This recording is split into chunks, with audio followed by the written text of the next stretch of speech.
welcome to a new season of Porsche Top 5. Today we go behind the scenes of the Porsche Formula E team's final preparations. Please welcome our drivers. Hi guys, welcome to Porsche's Top 5. I'm Neel Jani and my new teammate. Hey guys, I'm Andr Lotterer and I just joined Porsche for their new motorsport chapter, the Formula E Championship. And today we're going to show you some special highlights about the series. Yeah, so let's start with our top 5, the city racetracks. What's special about Formula E are the racetracks. We have the privilege to race in the heart of the cities and bring the race to the people. Yeah, in our first race, 22nd of November in Saudi Arabia. We have 14 races around the globe in some very cool cities. We will definitely travel a lot, but it's fun because we're going to amazing cities like Paris, Rome or even Seoul. Yeah, which means we are going to the people with our racing. And on top of that, we don't make a lot of noise either. Talking of which, let's move on to our top 4 with the Porsche 99X Electric.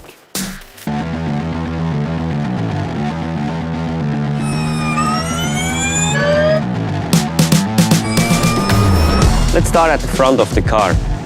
You can see the nose ends here, driver sits back there. Knowing that distance is actually super important on a tight street course. This is definitely a piece that gets used or scratched quite a lot. But you know what? Ask Andr about it. I think he can tell you some good stories about that.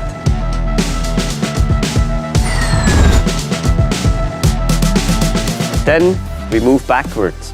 We have the halo. On here, we have LED lights where the spectator can see what kind of power mode we are using. So for example, in qualifying, you will see it flashing magenta, which means we have 250 kilowatts or 340 horsepower. In the race, it can also flash blue, which means attack mode. That means we get a bit more horsepower just to overtake, and then also the spectator knows, okay, we're on the move. 340 horsepower doesn't sound like that much for a racing car, but believe me, on a street course, as we have in Formula E, this feels super quick. And it's super difficult to drive also with the grooved tires, very little grip, so it's a challenge in its own. Now, we come to the middle of the car. That's actually where the Porsche starts. The special thing in Formula E is that every team has the same car. 80% of the car are the same, and only the powertrain can be developed by each manufacturer or single team. Here we have an 800-volt powertrain, same as the Taycan, which also shows that in every Porsche there's a bit of race car. But that's where we spend most of our time in testing, developing this powertrain, making sure it's reliable, very efficient, because in Formula E it's all about energy management during the races. And actually that is a good point to move over to our next topic, the top 3. Our top 3, the race strategy. It's all about the energy management. You know, we have a battery and we have 52 kilowatt hours. And how long is the race? 45 minutes plus 1 lap. So that means we have different strategies how we can use our energy during the race. For example, we can use more energy in the beginning of the race to overtake if we had a bad qualifying, use less energy at the end. But there's always an optimum of a strategy. So we have to define that by a lot of simulator hours. Exactly, so we can go on the laptop, and as a rule of thumb, we have to save 20–30% of energy per lap compared to a flat-out lap. So it's a bit like trying to use your phone the whole day, and we all know it doesn't work, so you have to manage this a little bit. This is where we have our engineers, they simulate this, and they give us the optimum sail points and recoup energy points to figure out the best lap time. So a lot of brain power needed, which not only comes from the software, but actually we, as drivers, we also have to think a lot about the details. How could we adapt still? Because in theory, everything is good, but the practical use changes a lot. These are not the only features we have in Formula E. Let's move on to our top 2. So now we're coming to our top 2, attack mode. This is actually a special feature Formula E has invented for extra power during the race, so we can overtake hopefully easier. But here's the man who has already experienced it in reality.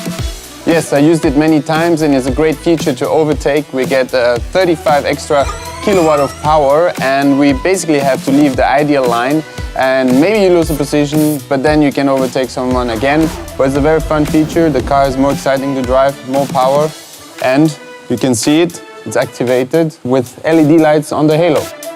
And that actually is already the introduction to our next topic, top 1, fan boost, because that's where you guys can give us more horsepower. Fan boost, it is where you guys, the fans, can vote for us so that we get extra horsepower to overtake. Yes, its activation means that the car will switch to a higher power mode with a button on the steering wheel that we can press, and during 5 seconds we have more power and then hopefully overtake someone and get into the lead to win. And so that you know that we actually activated the fan boost, you will see it on the halo where it will flash magenta. And another special feature about the fan boost is that we won't know up until 15 minutes into the race if we will get it or not. So we hope that our engineer will come on the radio and give us a nice surprise. Yeah, so dear Porsche community, now it's your turn to vote for Andr and myself so that we have the extra horsepower during all Formula E season. Yes, that would be awesome. We've added a how-to into the description and need your help. So give us a vote, Porsche fans. And this was our top 5 episode on the Formula E. And this weekend, our first race. So join the Porsche team, vote for us on Fan Boost, or for me. But in any way, keep your fingers crossed for our campaign. Thank you, guys. We'll keep our fingers crossed for your first Formula E season. Drive safely and fast. For the next Top 5 episode, we'll take a look back at some of the funkiest Porsche models. See you next week.